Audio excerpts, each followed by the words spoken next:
were in panic. They called a meeting and wondered how to deal with the herd of elephants. Finally, an old hare said, "You leave it to me. Let me think. I'll find some way to solve our problem." The hares were puzzled how the old one was going to find a solution, but they had faith in him, and so they left it to him. The old one sat and thought for a while. The elephant is a huge creature. I am only a tiny hare. He will listen only to someone bigger and more important than he. So I must appear bigger and be more important. Having decided this, the old hare climbed on top of a hill one night.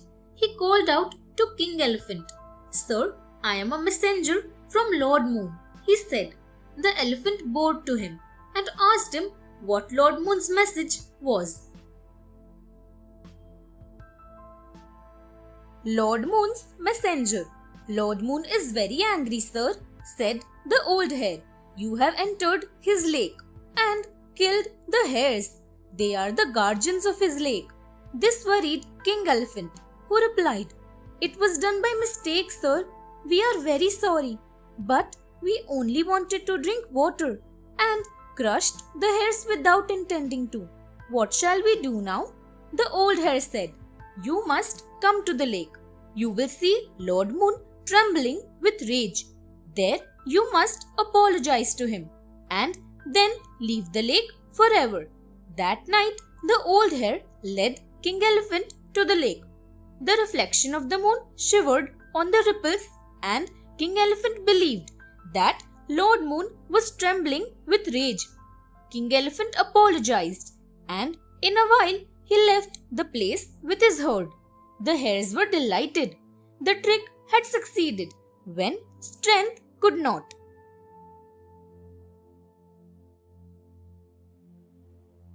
Longbill's challenge. Longbill told his king that he challenged the soldiers of Jambudweep, telling them that Silverplume was the greatest king in the world. The angry soldiers took him to their king Jewelplume and presented him as a wicked crane who was criticizing their country and king. Longbill said he was from Karpuradweepa. A vulture sitting nearby asked him who the prime minister in that kingdom was. "Chakravaka the goose," said Longbill. "He is learned in all the scriptures."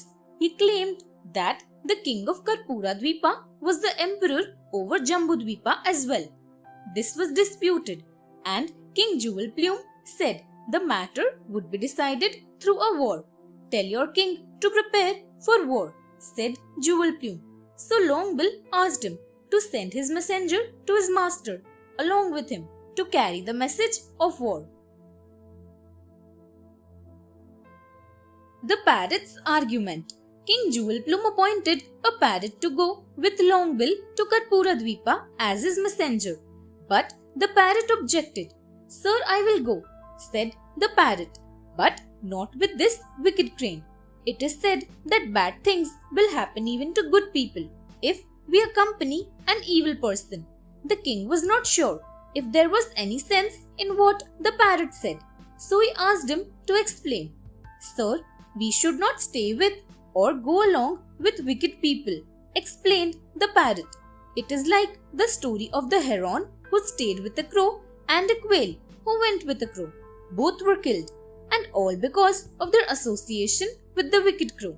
Tell us the story," ordered King Jewelplume. So the parrot told them the stories of the heron, the quail, and the crow. Thanks for watching. Do like, share, subscribe to Sahil Book House.